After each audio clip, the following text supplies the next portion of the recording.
I have had, on many occasions, I have had supports of him for my research.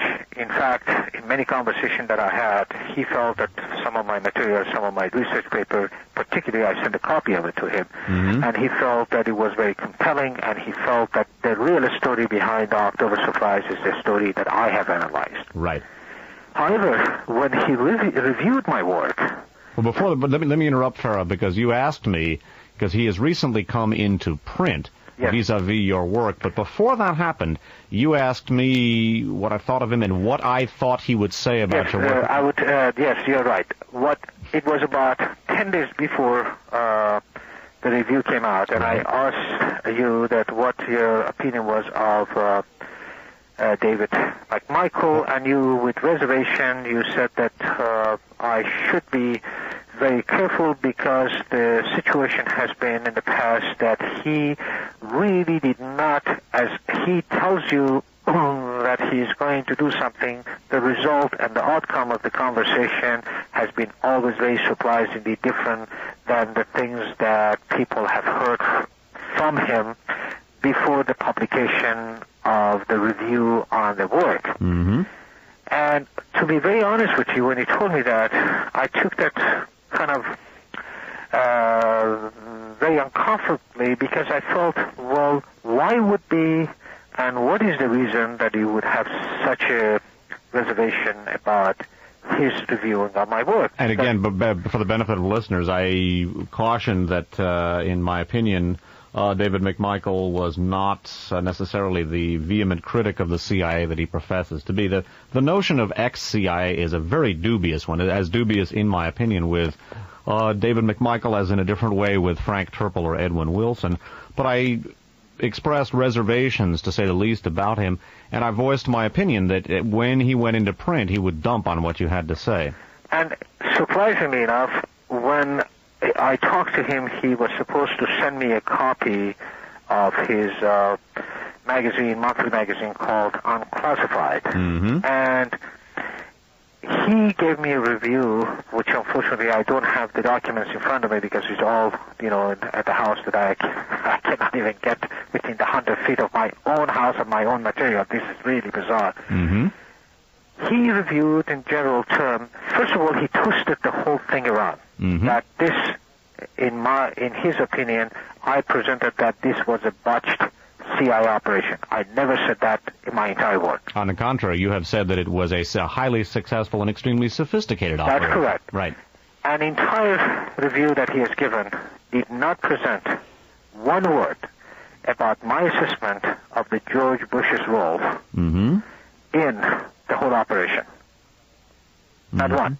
And beyond that, I would reiterate for the benefit of the audience, one of the things McMichael did say was that Fara Mansoor presents the October Surprise as either the outgrowth of a bungled CIA operation, which is completely misrepresenting your research. That's correct. Yep. And beyond that, he had some other things to say. And then he also referred that the Khomeini's regime was, in fact, fighting against the military coup that at one time was behind him by the CIA support, and later on he went against his sponsors to get a control of Iran. And this is not in my entire research. You wouldn't find that word. Right. And thirdly, he referred to the Tudeh Party, which was the Communist Party of Iran, as the strongest leftist party in Iran. In my entire research, there is not such a word. In fact, I have referred to Fedayeen guerrillas and Mujahideen rather than the Tudeh Party, because the Tudeh Party, although that they were very effective in 50s, during 1977 and 78, really they were not that effective within the Iranian Revolution, although they participated. Mm-hmm. So the total presentation of my work as a review work was a blatant misrepresentation of what I have worked on. Something else that struck me, too, is he indicated that Gary Sick didn't think much of your work either. In fact, in parentheses at the end, he has referred that this assessment of my work was not, when it was presented to Gary Sick, he found it to be very unlikely. For fact, I know that Mr. Gary Sick, in his entire research work, whether it's October Surprise or his book called All Fall Down, and many of his articles that he has written in different books. I have read practically everything that Gary Sick has written about what has happened in Iran. I did not find his information to be anything close to what was going on in Iran. It was marginally true, but never touched on many important issues. Now, the question is this. I've been asked by quite a few of my friends and colleagues, did he deliberately do that? Gary Sick, you mean? Yes. Yes, go ahead. I don't know. Did he know about it? He should have known about it. That was his job, because he was the assistant to Brzezinski at the White House, and he should have known that. By the way, among the outgrowths in the wake of our first two interviews, Fara, was a rumor that was being circulated that you and Gary Sick were very good friends, and that your name was really Mansoor Farhang and not Fara Mansoor. That is not true. In fact, I have not had any conversation with Mr. Gary Sick, with the exception of one conversation that I had with him some times ago, which Gary Sick, on his tour in Southern California, he was heard on Carol Hemingway. You mentioned that, right? Yes, and I got on there and asked him certain question, and he did not answer my questions properly, and I have got all the documents that I have discussed that with you. And the second time that I have talked to him was on January 12, 1993. I don't have any relationship with Mr. Gary Sick, and I tell you, I did ask him at the end of my conversation with him that at sometimes in the future I would be very much looking forward to be on some sort of a panel to discuss the issue of the October Surprise with him, because many questions that I have. You see, it troubles me when Gary Sick, a man of his stature, praises a man like Eric von Marbat and make him look like a man that the United States government and the people of the United States are so much indebted to him. Okay? That troubles me.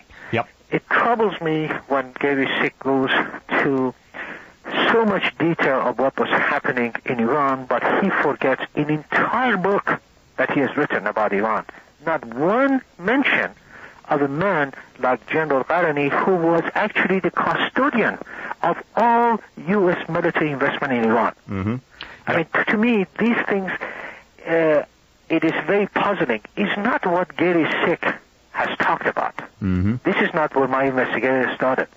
My investigation started when I found out there were many things that Mr. Gary Sick and people that I would consider them one-eye experts or one-dimensional experts have not written anything about. Right. One thing about your work that I like, and people like you that they do research and investigation, when people write about Iranian history, they have to also keep in mind the influence of the U.S. political involvement and its influence in Iran, and also some of the internal struggle that exists within this country. Now, when people write about Iranian history and Iranian revolution, they also have to have a knowledge of what the CIA and the national security establishment within this country, what role they played within this country, and what role they played globally to affect the outcome of certain events in these countries. It's not the first time that these things has happened. It has happened all over the world. So if you are going to look at the Iranian revolution, there was nothing that the CIA created in Iran.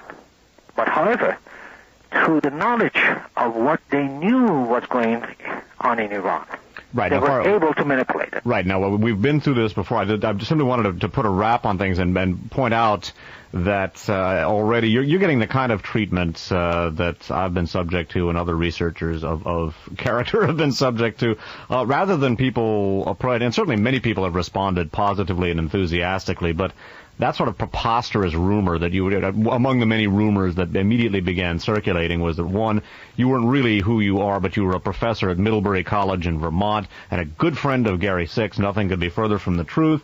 And then you mentioned to me, as I said before, the publication by McMichael, that McMichael had spoken very highly of your work, and then he went into print, not only distorted what you had to say, but basically dumped on it, albeit not very enthusiastically. This is one thing that I really have to be very fair.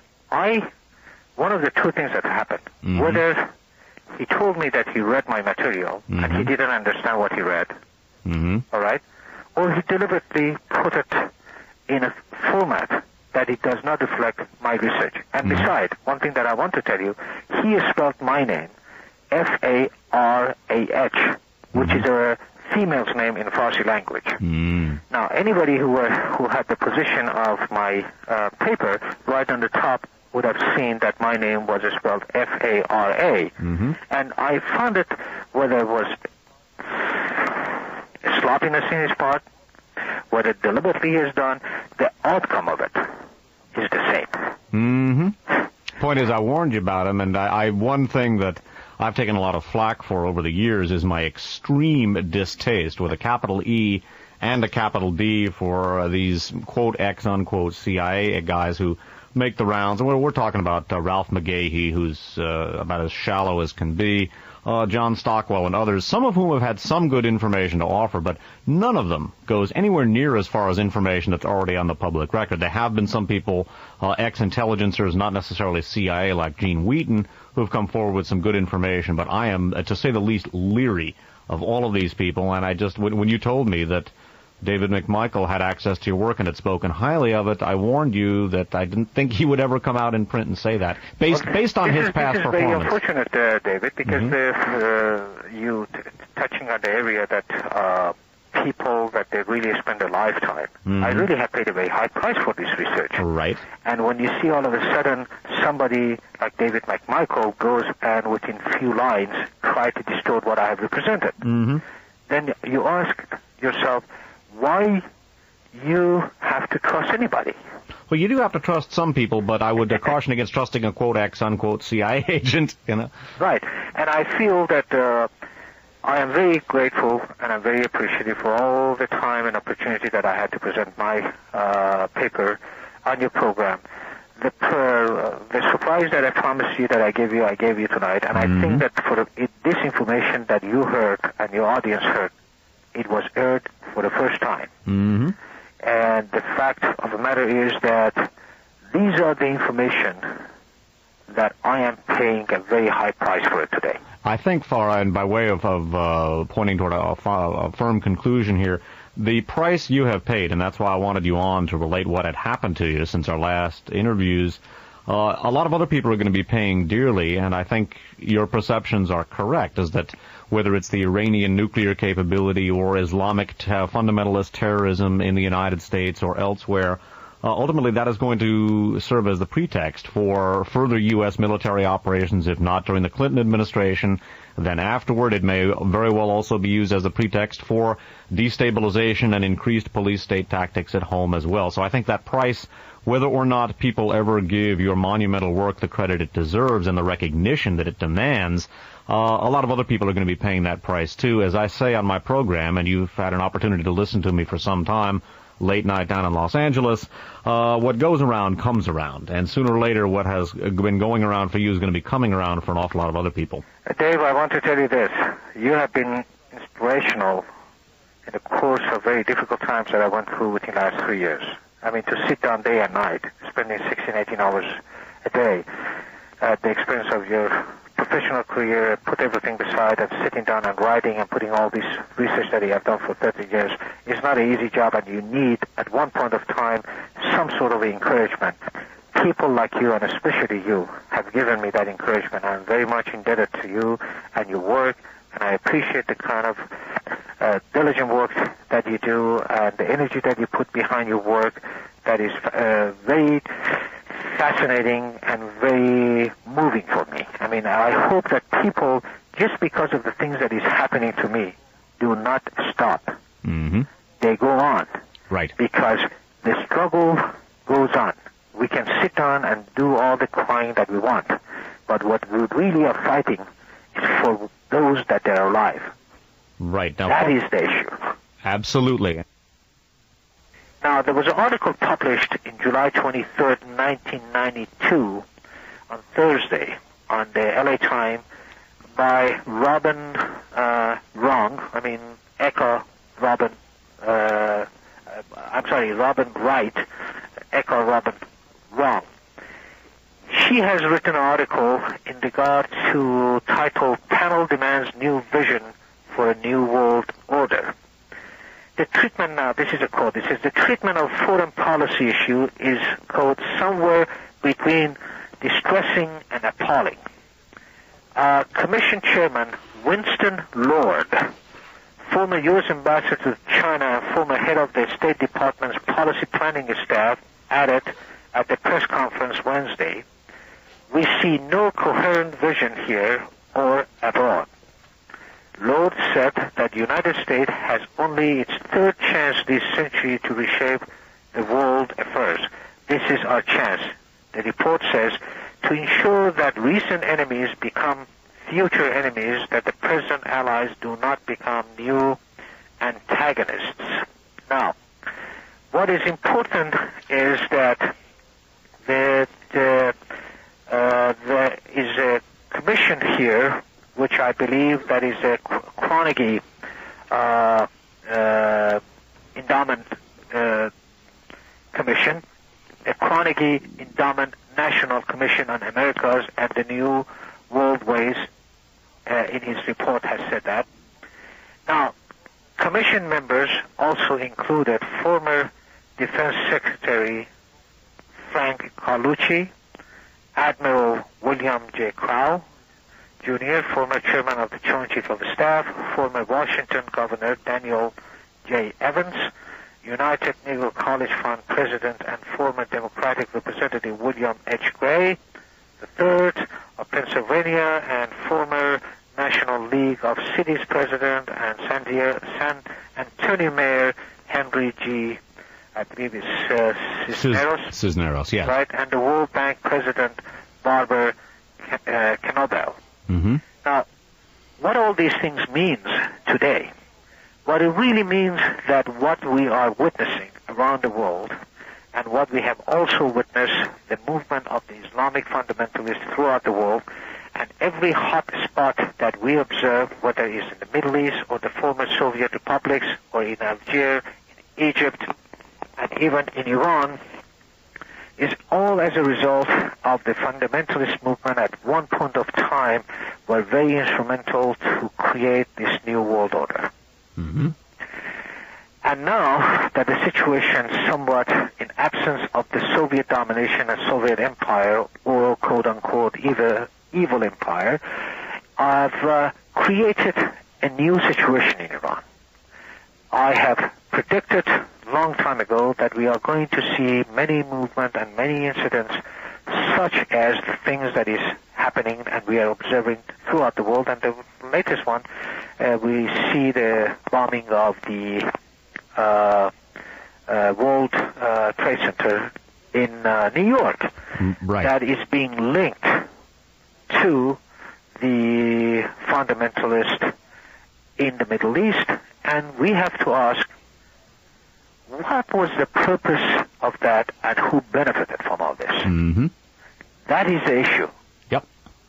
I agree completely. I would note, too, some interesting details that have emerged. First of all, when the bomb first went off, it was described for several days, and people can go back to February 26th. Actually, the first day in the press would have been February 27th. The explosive was described as plastic explosive, which is very difficult to get a hold of. If you have plastic explosive, ultimately you must have gotten that from a military or intelligence outfit, because it's just not easy to get a hold of. Then, over the period of time, the explosive itself metamorphosed, rightly or wrongly, and obviously I wasn't there, so I can't state absolutely what it was, and I'm not an explosives expert anyway. But at first it was described as a plastic explosive. That was true for several days. Then it became either dynamite. Now homemade explosives. A Croatian group and the Ustashi, the World War II fascist collaborators of the Third Reich, like so many Third Reich elements or fascist elements, reconvened after World War II, and many of them were connected with the more extreme elements of U.S. intelligence. Croatian extremists were described as having phoned in about the blast 15 minutes before it occurred. Some 50-odd groups were described as having called up to take credit either shortly afterward or within a relatively short period of time. That then changed. They put the kibosh on that. I would note that this fellow, Mohammed Salame, I call him Lee Harvey Salame, then turns up with nitrate on his fingers, and he wants to get this van, and I don't know what role he may or may not have played. He might actually have been involved in some way as a low-level operative. Perhaps he's just a patsy, as I suspect. Maybe he's under mind control, too, which is another possibility. But now we're being told that this blast apparently was linked to Islamic fundamentalists. I noted, Fara, that of the papers that I've read, only the New York Times has stated that New York City law enforcement officials are absolutely livid over U.S. government, over federal authorities' leaks concerning the investigation, which, according to New York law enforcement officials, permitted a leak which went to Newsday, which forced the premature arrest of Salome and, in all probability, the escape, at least for the time being, of associates. I mention that because it suggests at least the possibility of collusion on behalf of the investigators with the perpetrators. I also note that this Islamic fundamentalist minister or preacher, this cleric who has been linked with Mohammed Salame and with this fellow Nasser, convicted in connection with the assassination of Meir Kahane, that he was investigated in connection with, although acquitted, in connection with the assassination of Anwar Sadat, because the Sadat assassination, the trail of that points in the direction of the United States. I hope to get to that, some of those connections next week. Anwar Sadat was assassinated by Islamic fundamentalists. It's worth noting that 2 days before he was killed, Hosni Mubarak, his successor, was meeting with George Bush. On the other side of Anwar Sadat was a fellow named Ghazala, who became the Egyptian Minister of Defense and was involved in the Itzko affair with some of the very people we've been talking about. Mubarak escaped unscathed. Ghazala escaped unscathed. Anwar Sadat got 28 rounds. And William Buckley, a CIA operative and for a time one of the top people, in fact, I believe he was chief of mission in Beirut, he was involved with putting together Anwar Sadat's security, and the behavior of Anwar Sadat's guards at the time of the assassination was very curious. They, rather than attempting to interdict Sadat's assassins, they turned their guns on the press. They didn't fire, but they turned their guns on the press photographers and said no pictures, which is a very strange way for a security detail to react when the person they're supposed to protect is being assassinated. William Buckley then, of course, was kidnapped by some of the kidnappers in the Middle East linked to Iran and to Islamic extremism, Iranian-based Islamic fundamentalism. And then the attempts to free William Buckley from his captors provided the rationale for the creation of the U.S. national security infrastructures designed to combat terrorism, which Oliver North utilized in the Iran-Contra scandal, locating all of this, at least in terms of evidentiary tributaries, not necessarily hard connections, but evidentiary tributaries with the elements that we've been talking about, and with what I've been talking about in Radio Free America 38. What, in your opinion, Fara, does the future hold in terms of the future of the Islamic fundamentalist movement and how it relates to the U.S. national security establishment? Well, to begin with, I have to say that the Islamic fundamentalist movement on a global level, in absence of the Soviet Empire, right now is being looked at by many of the third world countries as a tool and a vehicle that they can unite behind that. A good example of that was recently, I think that was sometimes in late last year, that, for instance, the KPFK had almost about a 3 days program on all the Islamic countries being represented on a program. And what happened was that all the Islamic countries that participated in that program, all of a sudden, their slogan, which it was being aired, was not the different countries that they were a part of the Islamic countries within the Middle East. However, their slogan was that Islam is the new savior of the world. Now, the program became actually 3 days. I have never remember during all the years that I have listened, for instance, to KPFK, and all of a sudden 3 days program to be actually dedicated to one specific religion. By the way, I would mention that KPFK is the Pacifica station in Los Angeles. Go ahead. Right. And all of a sudden the things turn around. What is important is to see what is the substance of all these Islamic fundamentalist movement. What do they want to accomplish? What is their objective? What they did. We should not forget that through the secret alliance that behind the door was made between the George Bush's loyalist and the Khomeini's fundamentalist, created the first Islamic republic in the nature that it had in the world. Mm-hmm. And subsequent to that, we find that the new world order emerged. Go ahead. What is important is that right now, in most of the hot spots around the world, including but not limited to Somalia, we see that these fundamentalists for years have been supported by the members of the national security establishment within the United States for a specific use within these countries. Mm-hmm. Which was? Well, Iran, for instance, in Egypt, we see it, right, for instance, in Somalia. Where do you think that the Somalian fundamentalists were getting the weapon from? Mm-hmm. Well, I know, from the United States. And who were they fighting? They were fighting for instance, quote-unquote, the members of the left or the supporters of the Soviet policies within this country. So this was a fight between the national security establishment using the fundamentalists in different parts of the world as an anti-communist. Communism. Right, go ahead. Okay, now in absence of communism, these people have become a powerful force. Okay. Now, in Iran, we see that, for instance, there is a rival group, which is the supposedly the moderates and the traditionalists. They both are fundamentalists. The only difference that they have is just how to preserve certain relationship or certain parts within the country that they would like to keep it control, and nothing is going to change.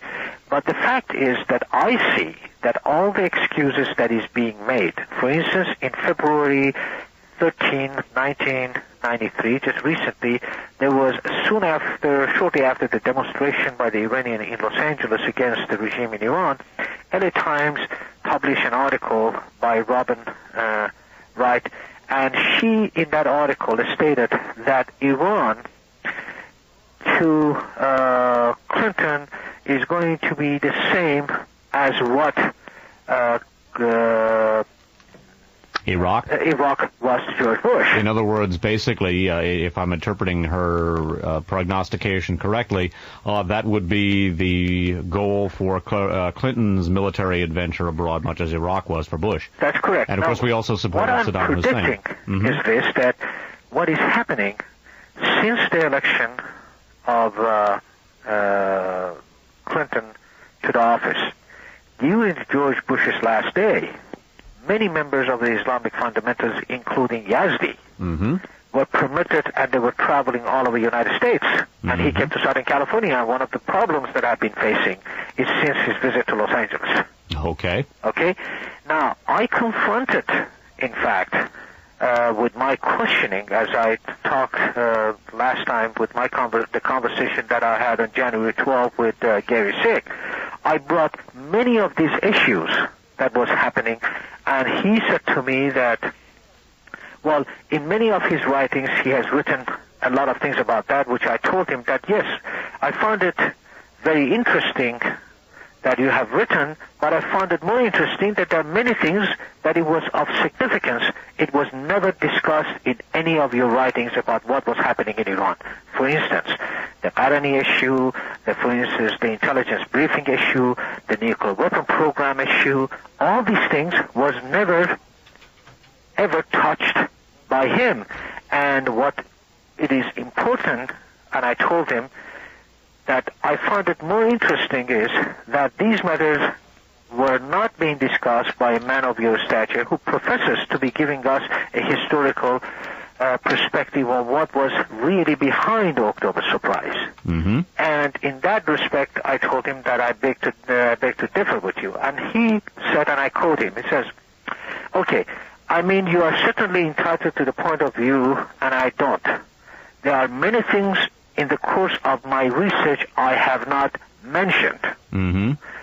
I mean, this, after all, was a major historical event, and you obviously place a tremendous amount of emphasis on these particular events, and I do not. But that is a difference of opinion. Mm-hmm. Close quote. That was not a difference of an opinion. The fact of the matter is that these issues that I am raising and I investigated and I came up with played an important role in shaping the Islamic Republic of Iran, mm-hmm. which Mr. Gary Sick failed to mention. These were the antecedent historical events that took place before the October surprise. Mm-hmm. And if you do not discuss these things, you would not be able to put the October surprise in a proper perspective. And that is why that they put emphasis on the issues that it was very easy to disprove. But if you go and look at the situation in Iran from mid-70s, when today they're talking about the nuclear weapon program in Iran, but they fail to mention all the evidence from 1974. Mm-hmm. When they talk about the events that was taking place in Iran, they're talking about Shah's demise in 1976. They're talking about his successor in 1976, 2 days after Carter was elected to the office. These are the issues that have been ignored, and if you don't touch on those issues, you do not understand why the Islamic fundamentalist movement now emerging in the world uncontrolled, and they do anything that they want at will. Why, for instance, the Islamic fundamentalists in Iran have got a control over the Iranians, and they put them in the state of terror, that they would come and they would pick up on individuals like me that is trying to expose them so they can discredit me. Mm-hmm. One of the things that I would point out, Fara, is that when our national security establishment decides to move in any given major direction, they do so when, to make that move, will satisfy a number of different strategic considerations at different levels simultaneously. And these people are not stupid, and they're not incapable. As you've noted in one of our previous interviews, they have access to the finest supercomputers around, the finest people to operate those, and they're very, very intelligent and very dedicated to what they do. Fundamentalist religion in general has been promoted by elements of our national security establishment, both because it is anti-communist. Fundamentalist Christians are also anti-communist, and now in the post-war period, post-Cold War period, I should say, Islamic fundamentalism may loom as an enemy which, if not as potent as the Soviet Union, could at least serve as a rationalization for continued enormous defense expenditures in this country, as well as for a more aggressive military posture abroad than we might otherwise have, as well, at least the threat of terrorism can also serve as a pretext for cracking down on civil liberties in the United States, broader police powers, broader surveillance powers, etc. At some point, maybe we could, in a future broadcast, we can get into, I think, some of the even broader and more long-term considerations of religious fundamentalism, because as we destroy the planet physically. And from a physical standpoint, the planet Earth is in dire straits right now. The erosion of the ozone layer, the destruction of the rainforests, either of those, the greenhouse effect, also could literally destroy all life on Earth, or at least all human life. And with a disintegrating world economy that I think is going to begin disintegrating at a much more rapid pace, one of the things that religious dedication can do, that fundamentalist religion can do, is to help blunt the impact of these things. My academic background is in psychology, and psychologists refer to one of the governing dynamics of human life. They refer to it as the reality principle. In other words, basically, you have to deal with your environment. You have to grasp what your environment requires of you in terms of rate, whether it's working or growing food or avoiding the cold or disease or whatever, and you must deal with those things. And in a world in which, from an environmental and economic standpoint, and I think ultimately politically, because of those two, reality is going to become increasingly unpalatable to most of the human race. It is going to leave human beings with basically a decision of whether to act to change their environment in such a way as to make it more habitable, more hospitable, or else somehow to adjust to the increasingly less hospitable environment. And a fundamentalist religion, just like drug use or alcohol use, can blunt an individual's sense of reality and their adjustment to that reality. If, just for example, you are a multinational corporation and you are engaged in seriously polluting the earth and abusing your workforce, not that all of them do that, but many of them do, and you wish the workforce to continue to be pliant in spite of the harsh conditions, and if you wish the people who are suffering because of the environmental destruction to continue to suffer, among the ways you can induce them to do that is to get them to believe in some sort of otherworldly solution to these problems, whether it's salvation through Allah or through Jesus or through a Jewish Messiah or through a New Age Messiah, because New Age, there are very strong connections between some elements of the so-called New Age in this country and the national security establishment. That is among the geopolitical goals, I believe, of our national security establishment's active support for not only Islamic fundamentalism, but for fundamentalist religion in general. I just wanted to put that bug out there because I suspect that also has much to do with what has been going on over the past quarter century. The connections, for example, in the U.S. between right-wing Christians and our national security establishment are very well documented. Many listeners, and perhaps yourself also, Fara, are familiar with the work of Sarah Diamond, who's done some good work in putting together the nomenclature of the Christian right and some of their connections. It's not a new phenomenon, but that's something else I would call to your attention and to the attention of the audiences. Fara, we've got about 50 minutes to the top of the broadcast. I don't have time to do the other material that I was going to present this evening. This is not said in regret, because I wanted you to be able to not only relate the frightening circumstances that you have been in, but also to share with us the groundbreaking research concerning the U.S.-Iranian nuclear collaboration, its implications for U.S. posture both at home and abroad today, and to, most fascinatingly to me, to connect that up with the very same Triple Wilson milieu that I have been focusing on for more than a decade. I was wondering, at this point, Far, is that what would you like to say by way of conclusion? Because I would like to put a wrap on things. Well, I really, there are a few things that I would like to say. Mm-hmm. Number one, many of these documents and some of the discussions that I have had on your program, this is for the benefit of many of your listeners. All of us, I would say. You know, that we feel that why such an important issues and information have not been heard. Mm-hmm. It is not that I did not try. It is not because I have got a copy of every correspondence that I've had with major news media, with all the documents that I sent to every single one of them, including to LA Times reporters, on their own articles that I challenged them. Why didn't they investigate the article that was published on August 22nd, 1979, Los Angeles Times by Robert Gillette, which it was titled, quote, Iran's purchase of laser process from LA company widen nuclear capability. Mm-hmm. Now, the article exposed the deal of this laser, and there were another article that it was published in March of 1980 that indicated actually Iran's nuclear bomb capability. What it shows to us that we are living in the environment, in the system, that they do not allow the truth to come out. We have been lied to, we have been deceived, and people that they go and they put their life on the line, on the front line to investigate, they do not have the equal chances to present their case and present their research and present the documents to the public. That's why I'm giving you this forum this evening. That's right. There are very, very few forums that we have. One is yours. Mm-hmm. One is, for instance, Roy Tuckman and partially KPFK, and say that Kebu in Portland, Oregon by Marlene Smith and Lenny Zinkin. Mm-hmm. And if the people and the listeners of your program, if they do not support us, we have done the work and we have put our life on the line, and they are trying at all times to discredit us. We cannot do it alone. Mm-hmm. Absolutely. We have to get their support.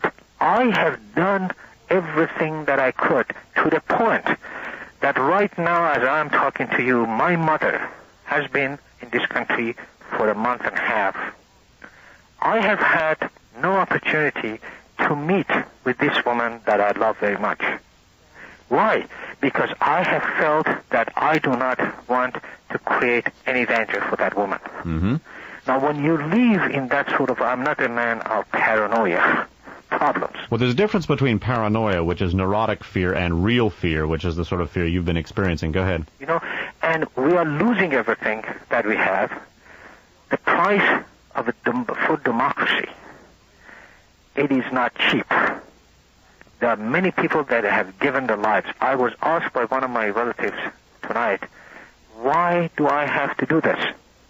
Because the price for the people that are coming after me, after you, for their rights, for their civil liberties, for their democracy, is a price that somebody has to pay. And the forum that is given the opportunity to people like me, to people like you, are very limited. And if they don't get the support to stay on, we can be shut up very easily. Mm-hmm. And the people that you have to support you, not to only be the listeners. To listening, nothing would change. To act upon it. Absolutely. It does. And I am not asking people to come to save me. But when I am being crucified over there, and people like us, that they are trying to discredit us, to make us some bunch of crooks, some bunch of, violent individuals, is not us that they are trying to discredit. Is the message that we want to get across they would like to discredit.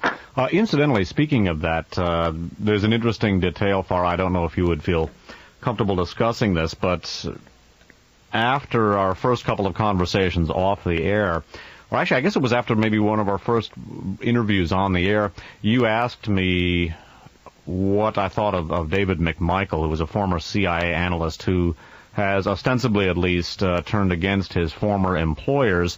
And you had been in contact with McMichael, and you might want to tell us what he had to say about your research out of print, because you asked me what I thought of him and what would happen.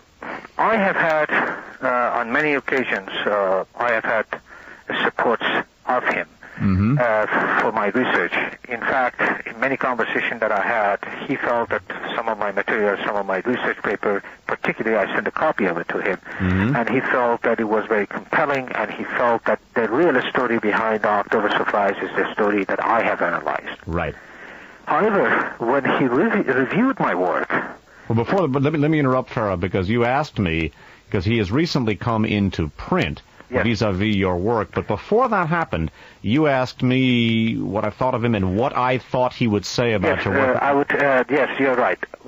It was about 10 days before the review came out, and I asked you that what your opinion was of David McMichael, and you, with reservation, you said that I should be very careful because the situation has been in the past that he really did not, as he tells you that he's going to do something, the result and the outcome of the conversation has been always very surprisingly different than the things that people have heard from him before the publication of the review on the work. Mm-hmm.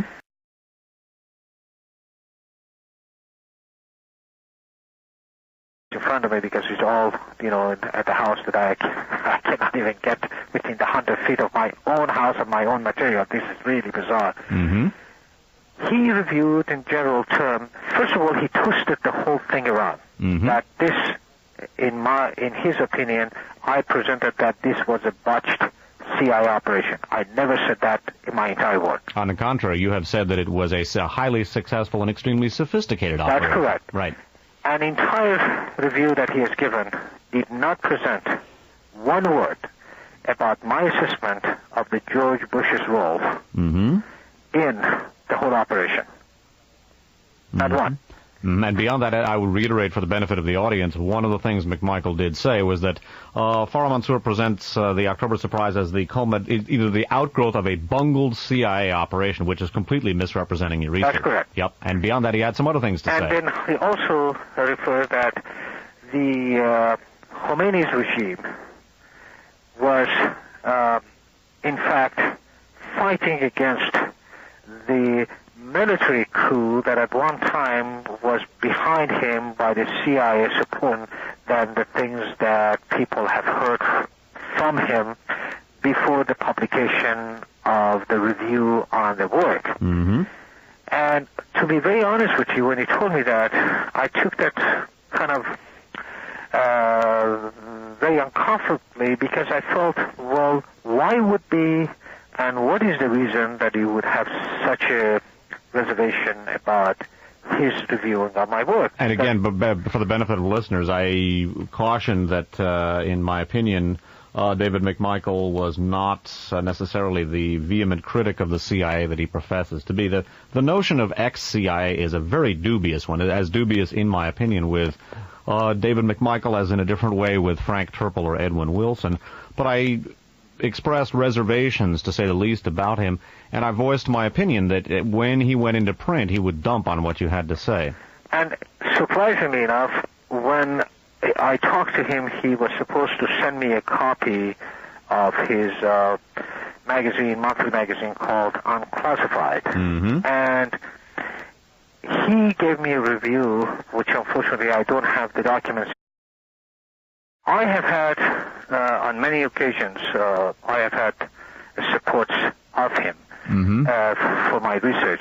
In fact, in many conversations that I had, he felt that some of my material, some of my research paper, particularly I sent a copy of it to him, and he felt that it was very compelling, and he felt that the real story behind the October surprise is the story that I have analyzed. Right. However, when he reviewed my work... Well, but let me interrupt, Farah, because you asked me, because he has recently come into print, yes, vis-a-vis your work, but before that happened, you asked me what I thought of him and what I thought he would say about your work. Yes, you're right. It was about 10 days before the review came out, and I asked you that what your opinion was of David McMichael, and you, with reservation, you said that I should be very careful because the situation has been in the past that he really did not, as he tells you that he's going to do something, the result and the outcome of the conversation has been always very surprisingly different, and later on he went against his sponsors to get a control of Iran, and this is not in my entire research. You wouldn't find that word. Right. And thirdly, he referred to the Tudeh party, which was the Communist Party of Iran, as the strongest leftist party in Iran. In my entire research, there is not such a word. In fact, I have referred to Fedayeen, guerrillas, and mujahideen rather than the Tudor party, because the Tudor party, although that they were very effective in 50s, during 1977 and 78, really they were not that effective within the Iranian Revolution, although they participated. Mm-hmm. So the total presentation of my work as a review work was a blatant misrepresentation of what I have worked on. Something else that struck me, too, is he indicated that Gary Sick didn't think much of your work yes, either. In fact, in parentheses at the end, he has referred that this assessment of my work was not, when it was presented to Gary Sick, he found it to be very unlikely. For fact, I know that Mr. Gary Sick, in his entire research work, whether it's October Surprise or his book called All Fall Down, and many of his articles that he has written in different books, I have read practically everything that Gary Sick has written about what has happened in Iran. I did not find his information to be anything close to what was going on in Iran. It was marginally true, but never touched on many important issues. Now the question is this. I've been asked by quite a few of my friends and colleagues, did he deliberately do that? Mm-hmm. Gary Sick, you mean? Yes. Yes, go ahead. I don't know. Mm-hmm. Did he know about it? He should have known about it. That was his job, because he was the assistant to Brzezinski at the White House, and he should have known that. By the way, among the outgrowths in the wake of our first two interviews, Fara, was a rumor that was being circulated that you and Gary Sick were very good friends, and that your name was really Mansoor Farhang and not Fara Mansoor. That is not true. In fact, I have not had any conversation with